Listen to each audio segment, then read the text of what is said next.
अल्हम्दुलिल्लाहि रब्बिल आलमीन वस्सलातु वस्सलामु अला नबीना मुहम्मद व अला आलिहि व सहबिहि अजमईन अम्मा बाद।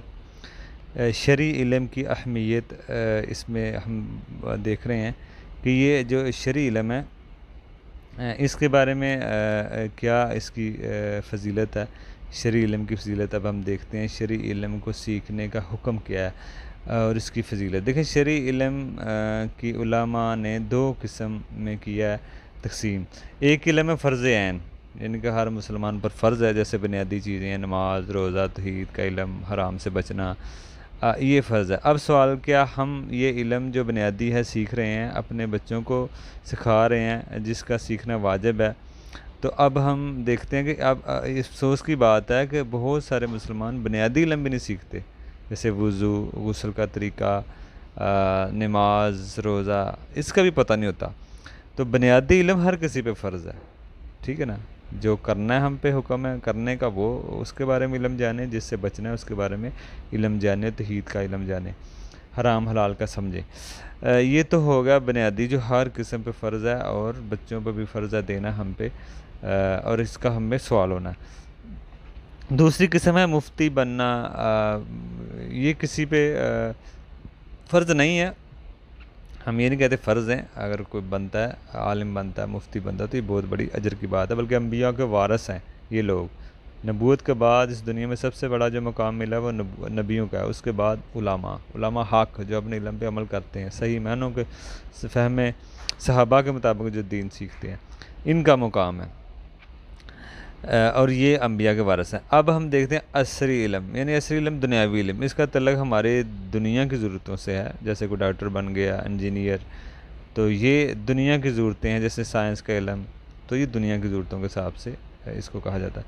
जो दुनिया के इल्म है, इनको सीखना फ़र्ज़ किफ़ाया है। चंद लोग भी सीख लें तो कोई वो मसला हल हो जाएगा। यानी चंद लोगों को भी सीख लेंगे ना तो ठीक है। अगर हम दुनिया के इल्म इस नीयत से सीखेंगे लोगों को फ़ायदा पहुँचाएँगे, तो ये भी बात बन सकती है। असल हुक्म दुनिया के इल्म का मुबाह है, यानी कि जायज़ है। लेकिन ये भी बात बन सकता है अगर इंसानियत की खिदमत के लिए सीखा जाए।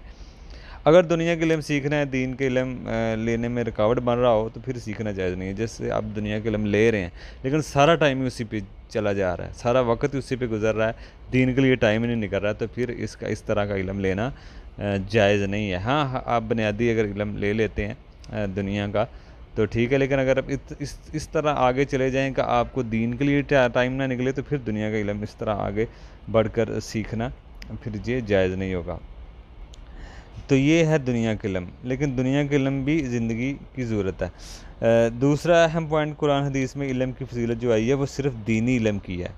जो भी फ़जीलत है ना वो दीनी इल्म की है। जो लोग दुनिया का ही सिर्फ़ इल्म हासिल करके समझते हैं कि हमने इल्म का हक़ अदा कर दिया, वो गलती पे है। ये अपने बच्चों को सिखा देते हैं, तो समझते हैं कि हमने अपने इल्म का हम पढ़े लिखे हैं। दुनिया की नज़र में तो आप कामयाब हो सकते हैं, आपने पैसा कमा लिया, दौलत इकट्ठी कर ली, एक मुकाम बना लिया, लेकिन दीन के अल्लाह की नज़र में आप कामयाब नहीं हो सकते। हकीकी कामयाबी वही है कि आप दीन को सीखें और दीन के मुताबिक चलें। दुनिया के इल्म सीख लिया, दुनिया में कोई माल इकट्ठा कर लिया, कामयाबी हासिल कर ली, तो ये दुनिया की नज़र की कामयाबी है, अल्लाह की नज़र की नहीं। अल्लाह की नज़र में यही है कि आप साथ साथ दीन को भी समझें और उसके ऊपर अमल करें। ये असल कामयाबी है। तो इसलिए जो दुनिया का इल्म है ये असल टारगेट कह लें, टारगेट तक पहुंचाने का एक ज़रिया है, असल टारगेट नहीं है। जो हमारा असल टारगेट है इस तक जाने का ये एक ज़रिया है। तो ज़रिया कोई टारगेट ना समझ लिया जाए। हमारा दुनिया में आने का मकसद असल अल्लाह की इबादत है, जो शरई इल्म के बगैर मुमकिन ही नहीं है। दुनिया के इल्म असल ज़रिया है असल इल्म तक पहुँचाने का, ठीक है ना।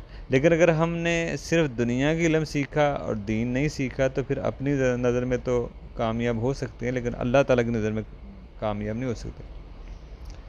और इसी तरह फितनों से लड़ने का सबसे बड़ा हथियार दीनी इल्म है। फितना कुछ नहीं कर सकता। शरीयत का इतना इल्म हासिल करें कि जिससे आपका दीन महफूज हो सके। देखें, हमारी तरबियत सोशल मीडिया, टेलीविज़न, मोबाइल से हो रही है, दीनी तरबियत नहीं हो रही। इसलिए हम अल्लाह के हकूक़ नहीं समझते, अपने भी और अपने बीवी बच्चों के हकूक़ नहीं समझते, ठीक है ना। मियाँ बीवी के नहीं समझता, बीवी मियाँ के नहीं समझ रही। तो ना माँ बाप के हकूक़ समझे जा रहे हैं, ना अल्लाह के हकूक़ समझे जा रहे हैं, सबसे मुकद्दम है। तो इसलिए बच्चों के हकूक़ क्या हैं हमको कुछ पता नहीं।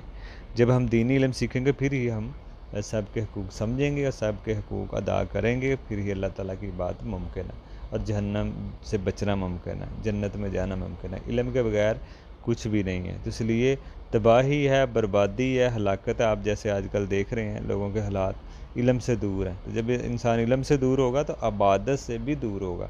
तो जब अबादत से दूर होगा, असल जो मकसद है, तो फिर तबाही, बर्बादी, ज़लालत, इस तरह लोगों के ऊपर परेशानियाँ, इस तरह की फिर दुनिया भी आपकी ख़राब और आखिरत भी ख़राब। इसलिए हमें इबादत के लिए इबादत तभी मुमकिन है जब हम इल्म सीखेंगे, दीन इल्म सीखेंगे। अल्लाह ताला हमें इस पे अमल की तौफीक दे।